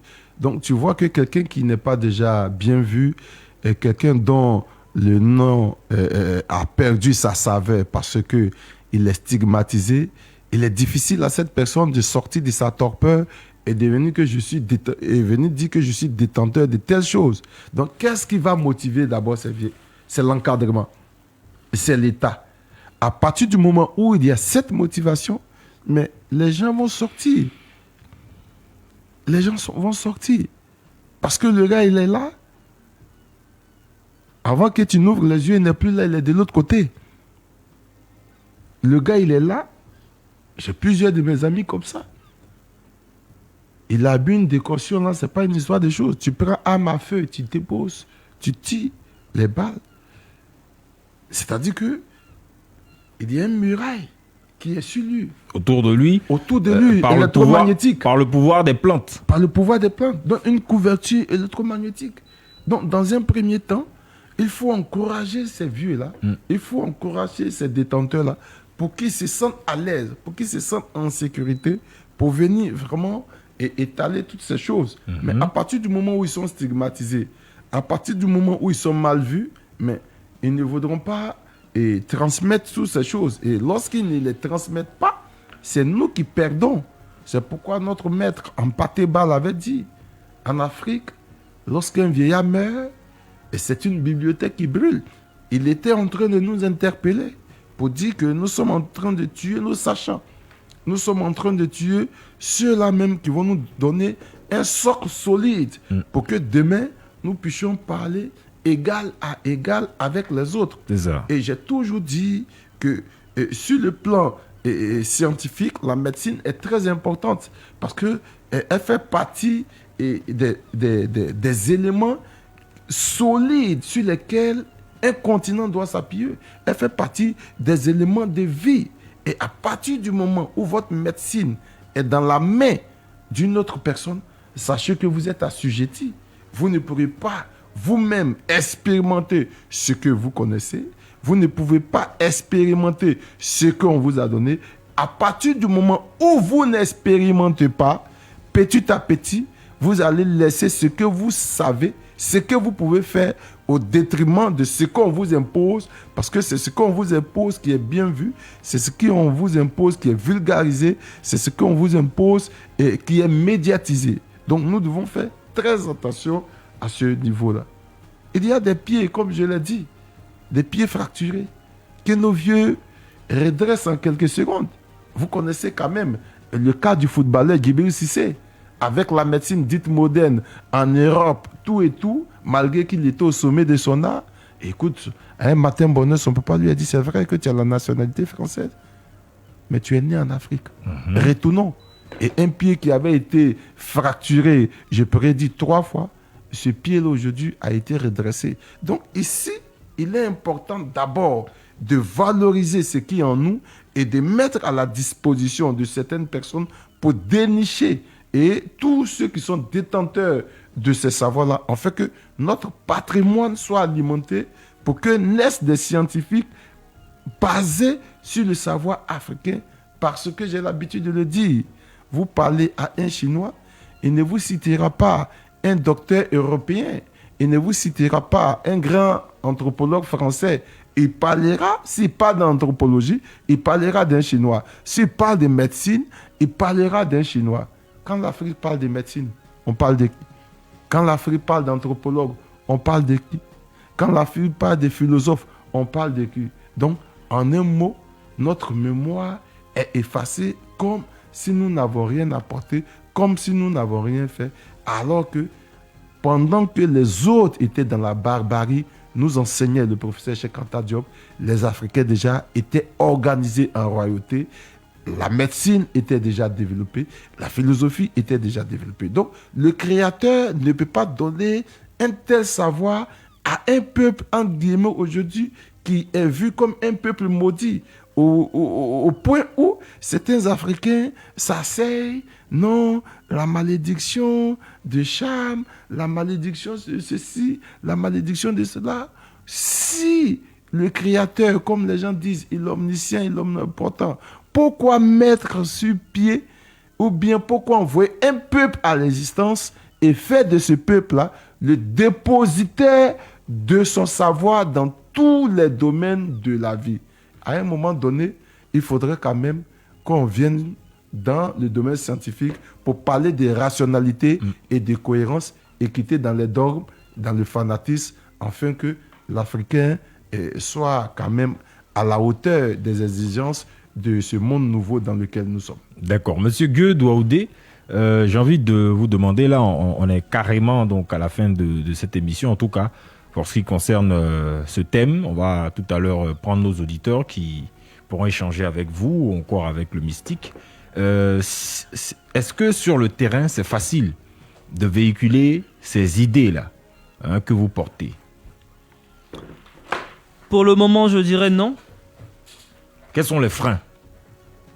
Déjà, dans mon activité, j'ai affaire à des élèves. Et notre école est du domaine laïque. Donc, influencer les élèves sur l'aspect religieux, c'est quelque chose à laquelle on ne doit pas s'adonner. Et moi-même, je refuse cela parce que je appelle ça un détournement de mineur. Voilà, l'enfant est venu étudier à l'école, on le laisse dans la religion de ses parents. Les écoles même ne doivent même pas accepter des évangélisations dans leur sein, ni autres activités religieuses. Ok. Maintenant, les connaissances, l'histoire, ça fait partie de l'éducation. Ça fait absolument partie de l'éducation. Donc, dans nos établissements, nous nous concentrons sur l'histoire mathématique, les méthodes pédagogiques, l'apprentissage informatique, et nous essayons, au cours de nos activités, de les initier à la culture, en termes de vêtements, de danse, de chant. Raison pour laquelle, lorsque nous faisons nos compétitions, parce que chaque fin d'année, nous organisons une finale pour voir les meilleurs élèves Donc, nous les habillons en roi Agni, parce que l'organisation menait à Agni Bilécro. Voilà, donc nous, c'est comme ça que nous les intéressons à la culture, mais ça, c'est quelque chose qui est partagé à travers les établissements. Le plus difficile dans l'éducation, ce n'est pas les élèves. Vraiment, nos élèves sont des génies. Je veux dire, pour ceux qui connaissent le jeu de serpent, on jouait dans nos téléphones, dans les jeux électroniques. Le jeu de serpent, l'année dernière, j'ai fait le pari devant le public, c'est-à-dire les enfants sont là avec des ordinateurs et on montre ce qu'ils font en direct sur des écrans de projection, devant les parents, devant le public, les éducateurs. Et on a donné comme test aux enfants de reproduire le jeu de serpent en 30 minutes, chrono, devant un jury composé d'ingénieurs. De le jouer ou de le créer? De le créer, le jeu de serpent qu'on joue dans nos portables, dans les jeux électroniques qu'on achetait pour nous. Le serpent vient avaler un objet, il devient grand et puis quand il touche une paroi maintenant, il meurt là. C'est ça. Ce jeu-là. Dans nos têtes, c'est les Chinois, c'est les Japonais. En 30 minutes chrono, un élève de Kumasi, c'est même pas, on dirait, une école célèbre ou bien une école à référence nationale. Un élève de Kumasi de premier C l'a réussi en 30 minutes chrono. Et pour les techniciens, il a réussi avec bloc-notes, c'est-à-dire avec 100 instruments pour l'accompagner à la correction de son programme. C'est-à-dire qu'on n'est pas étapé poteau. En 30 minutes chrono. Et il a joué ce jeu devant ses parents. Donc nos enfants n'ont aucun problème. Avant ça, lui-même ne savait même pas qu'il pouvait faire l'informatique puisqu'il n'avait pas accès aux cours. Voilà le génie des enfants. Le problème, c'est les parents. Parce que les parents pensent aujourd'hui, malheureusement, que l'éducation ne sert à rien. Ils sont découragés. Ils transmettent leur découragement à leurs enfants sans le savoir. Je leur rappelle que le bon arbre, c'est celui qui produit de bons fruits. Donc, si ton enfant va loin, c'est parce que toi-même, tu es intelligent. J'essaie d'encadrer. Mais quand on arrive maintenant sur l'histoire, les parents deviennent très sceptiques. Ils confondent quelqu'un qui vient leur montrer l'histoire mathématique pour aider leurs enfants avec une religion pour sauver leur âme. Et là, ça devient problématique. Raison pour laquelle je dis c'est les professeurs même. J'accuse encore les professeurs. Vraiment, l'État, dans la formation à l'ENS, devrait en tenir compte. Je prends un exemple. J'ai des élèves qui ont fini le cours avec moi parce qu'on pose toutes les questions aux élèves pour éveiller leur sens en matière scientifique. Naissance du soleil comme thème, qu'en pensez-vous? Eux tous me répondent, c'est Dieu qui a fait le soleil. Je sors un livre de science pour leur montrer comment le soleil est né et à quelle heure le soleil va s'éteindre. Donc, avec précision, le soleil est né, extrait de naissance, et puis futur acte de décès du soleil. Les dates exactes et le phénomène. Et je leur dis que les Chinois ont reproduit le soleil en laboratoire parce que ce n'est pas surnaturel. C'est naturel, ça obéit à des lois. L'univers est régi par des lois qui le constituent. L'univers s'est constitué en lois. Donc, le scientifique aborde toutes les questions de manière naturelle. Donc, eux, maintenant, ils vont en classe, ils posent le problème à leur professeur. Leur professeur leur dit de venir, moi, me chercher. Parce que moi, je suis en train de mentir. Donc, je suis obligé de me défendre, d'envoyer le livre de sciences physiques à un professeur de sciences physiques pour justifier le cours que je fais dans un club informatique avec ses élèves. Et le problème, c'est que ce n'est pas les élèves. Nos élèves sont extrêmement intelligents. Je dis, le cours que je fais, c'est un cours de niveau universitaire en calcul et base. Mais ils font ça sur des ardoises, avec un livre de CE1. Donc, ils n'ont aucun souci. Il faut encourager les parents. Donc, ceux qui vont suivre ces émissions, c'est vraiment pour eux. Nous avons déjà fait le choix de l'animisme. Nous allons le promouvoir dans tous les domaines, en matière économique, en matière éducationnelle, dans tous les domaines. Parce que c'est ça l'animisme. On invite... L'animisme, on rappelle encore, c'est l'anima, donc la force, l'énergie qui anime tout ce qui existe, tout ce qui est créé, tout ce qui est perceptible, tout ce qui est matière. Effectivement. Donc, ça, ce sont les propos de l'un de mes maîtres. Permettez-moi de le citer, professeur Achepo, chez qui j'étais hier, parce qu'avant de venir, il faut aller réviser quand même. Voilà. Donc, il est formel, il est professeur d'université, il est praticien, il est maître initié comien. Donc, il a ces casquettes dont moi, je rêve, quoi. C'est-à-dire, tu parles d'animisme, il est là. Tu parles d'université académique, ce que tu veux, il est là. Ouais. Donc, il m'a rappelé ceci, c'est que l'esprit, c'est vraiment ce qui anime toute chose. Ce qui anime toute chose. Donc, je tiens à lui dire merci pour ses formations et pour son encadrement. Donc, nous mettons ces cours, mais le problème, c'est les parents.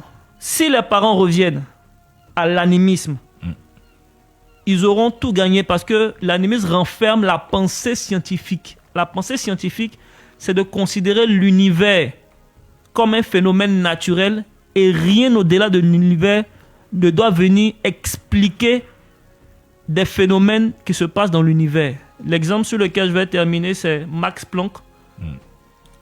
Les connaisseurs le reconnaîtront, c'est un nom de la physique dite moderne à ne pas ignorer. Il est considéré comme même le successeur de Newton, donc imaginez déjà de qui il s'agit. C'est ça. Ici, la croyance en la capacité qu'a la physique de donner une explication appropriée et une reproduction fidèle des phénomènes de la nature et non une construction arbitraire.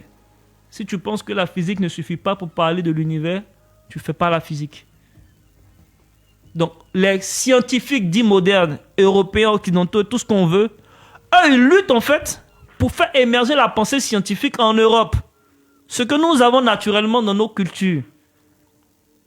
Et là-bas, justement, ils sont opposés à ces gens qui même nous ont envoyé la religion, les combattre chez eux. Nous, on a quoi à voir dans leur palabre? C'est un palabre qui doit faire honte eux. Nous, on a quoi? Nous, on a déjà intégré la pensée animiste, selon laquelle l'univers est naturel, l'homme est naturel. Donc nous sommes déjà du point de vue du psychique, on a déjà accepté, on a déjà les conditions mentales pour faire la vraie science. Donc il suffit pour développer toute la puissance scientifique de nos enfants. Les professeurs, les parents d'élèves sont vraiment interpellés. Merci infiniment. C'est ici que nous allons donc refermer ce thème science et spiritualité. Merci à Monsieur Gueux Douaoudé, agent de banque, informaticien et fondateur de l'ONG Ishango. Et puis merci aussi à notre consultant maison, Barakuta Touanga Imana, mystique et historien des religions. Maintenant, vous pourrez nous appeler pour échanger avec eux au 27 20 22 21 21. 27 20 24 27 89. Vous êtes sur Fréquence 2. L'émission s'appelle La Nuit vous parle. La radio qui nous rassemble, c'est celle qui nous ressemble. Fréquence 2, Benji Bouksou plein dans les oreilles. On reste connecté, les actualités. Bien. Appelez-nous. Appelez-nous. J'ai encore l'origine des mathématiques devant moi, l'os du Shango. Un os de babouin, mais comment des hommes préhistoriques peuvent aller gratter un os de babouin de la sorte, faire des calculs, faire l'arithmétique, faire la multiplication sur un os de babouin. C'est-à-dire, ils n'avaient rien d'autre à faire. Bon, c'est vraiment extraordinaire. Et tout ça, c'est peu promu. C'est là le problème. Voilà, parce que même quand tu parles du massif de Lovo au Congo et tout ça, bon, les gens te regardent et disent, mais qu'est-ce qu'il raconte ce gars? Qu'est-ce qu'il raconte là? Voilà. Alors que là encore, on a les plus anciennes écritures, j'ai envie de dire même préhistoriques, les plus anciennes écritures, et puis là on a l'ancien hébreu écrit dans des grottes, voilà, en démotique, en cunéiforme et tout ce que vous voulez, ce qui va donner après donc... j'ai envie de dire ce qui va être repris avec cet hébreu moderne qu'on a aujourd'hui. Bref, il faut vraiment que les Africains puissent aller creuser.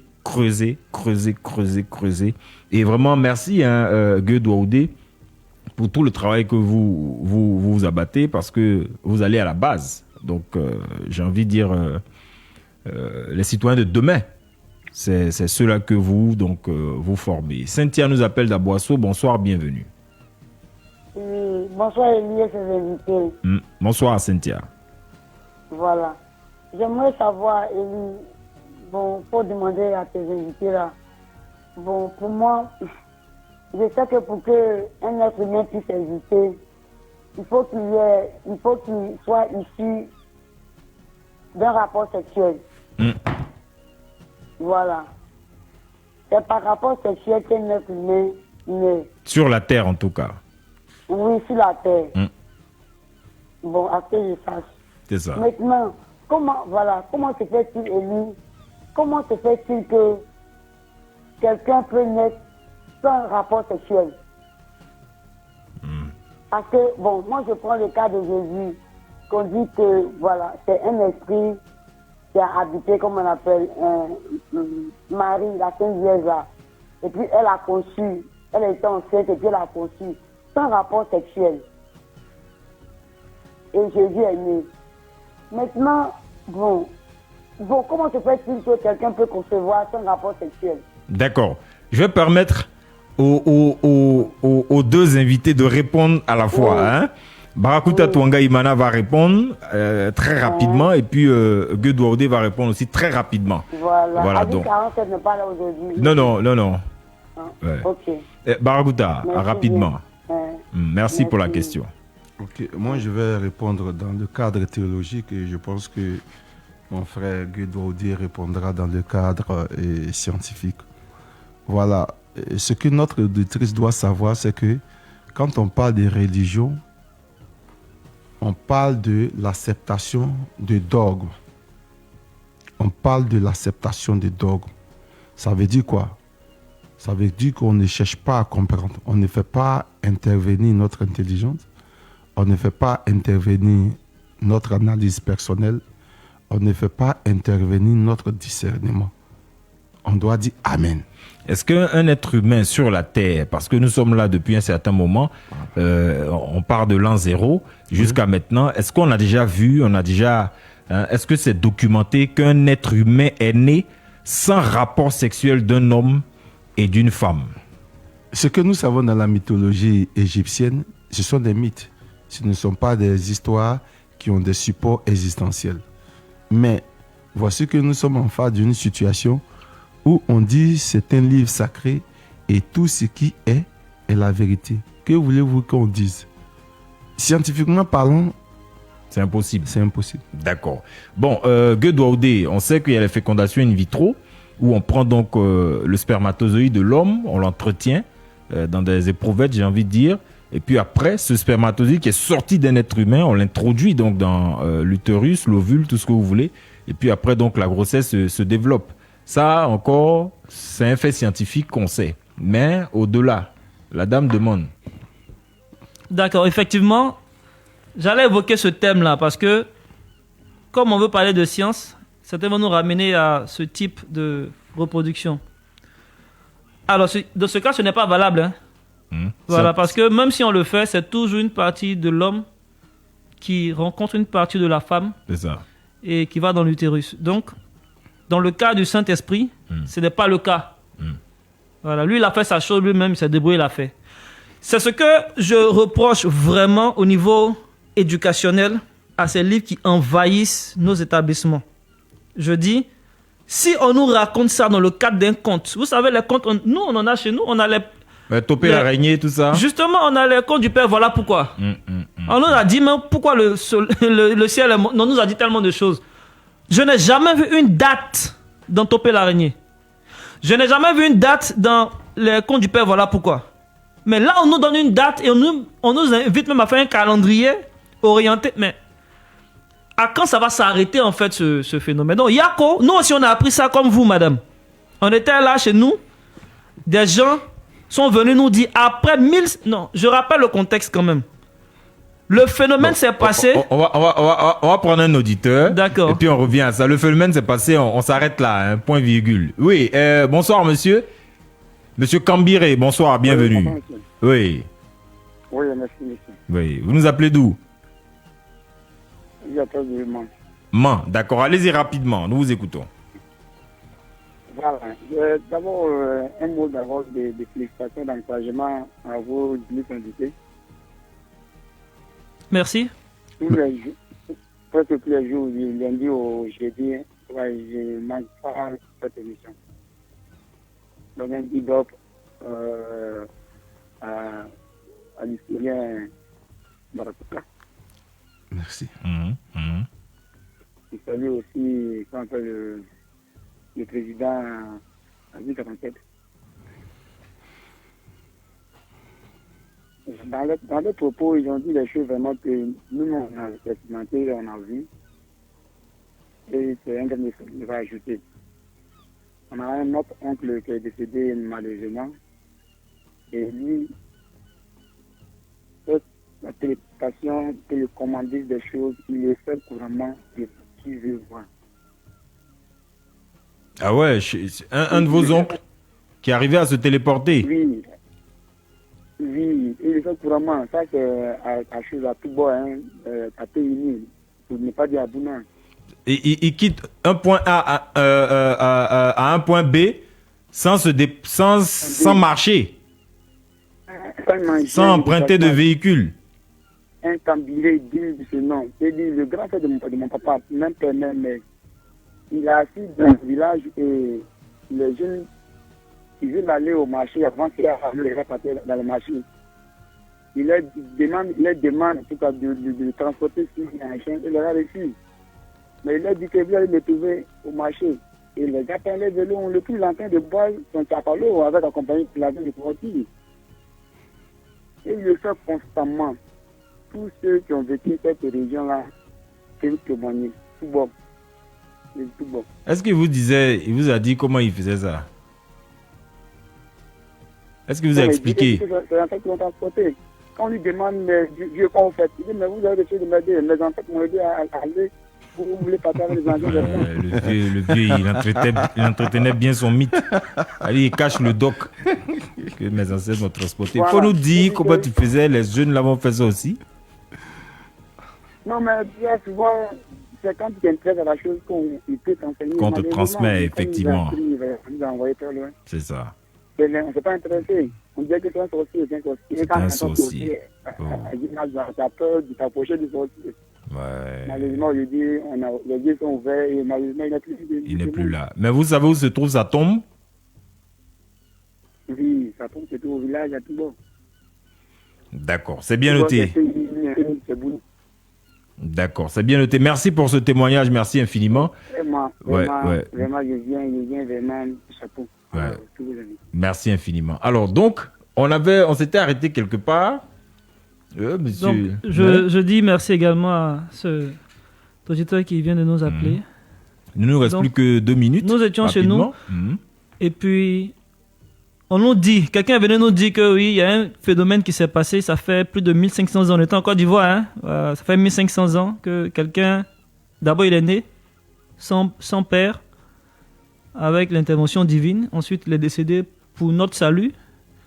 Bon, moi je crois que je plains l'urgence, c'est-à-dire, voici un si beau salut, et on est informé seulement en Côte d'Ivoire ici, 1500 ans plus tard. Et on doit discuter de ça s'est passé. Même ce qui s'est passé, ça fait 2 jours. Ça fait pas là au quartier qu'on parle de ça, dans notre béret, dans notre grain.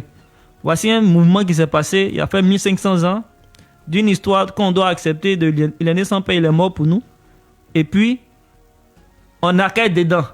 Donc vraiment, ceux qui sont dedans là, nous-mêmes on était dedans, moi-même particulièrement. Ils ne savent pas dans quoi ils sont d'abord. C'est un mouvement, c'est quand tu sors, que tu sais dans quoi tu étais, mais tu ne peux pas savoir dans quoi tu es. C'est compliqué. C'est un proverbe ivoirien. Vraiment, ça c'est un proverbe ivoirien. Trop compliqué, c'est lourd. D'accord. Bien, rapidement, Barakuta, conclusion, puis on va demander à notre invité où on le retrouve. Voilà, nous disons merci à tous ces auditeurs et auditrices qui nous ont écoutés. Merci, comme d'habitude. Et puis tu pourras laisser ton contact aussi. Hein. Oui, nous disons merci à Fréquence 2 avec à sa tête son directeur, M. Eric Congo, pour l'opportunité que cette radio nous donne pour pouvoir, bien évidemment, éclairer et certaines choses. D'ici là, je pense que, voilà, pour tous ceux qui veulent de l'aide sur le plan mystique, mon numéro, c'est le 07 08 77 80 52. 07 08 77 80 52. Merci infiniment. Alors, monsieur Guedouaoudé, informaticien, agent de banque, président de l'ONG Ishango, où est-ce qu'on vous retrouve dans le cadre de vos activités? Nous sommes présentement dans 2 établissements à Abidjan, à Koumassi, au lycée moderne de Koumassi, et puis au collège impérial de Hongrie Oscar.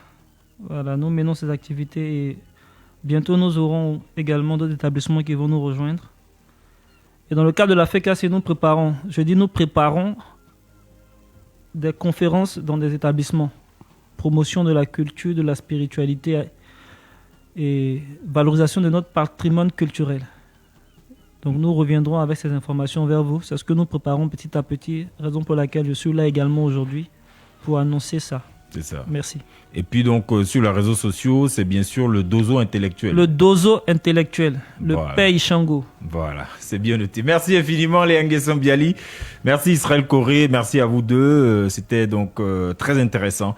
On espère que nos téléspectateurs, internautes et auditeurs, eh bien, donc ont passé un super moment. Merci, nous reviendrons demain sur Fréquence 2. D'ici là, portez-vous bien. Bye bye. Ok, merci famille, merci pour vous tous qui êtes là. Il est... La radio qui nous rassemble, c'est celle qui nous ressemble. Fréquence 2, Benji Book souffle dans les oreilles. On reste connecté, les actualités, la ponctualité. On reste connecté, les actualités, la ponctualité. Notre histoire d'amour, c'est vous. Fréquence 2, fréquence jeune. Toute la journée, je peux plus m'en passer.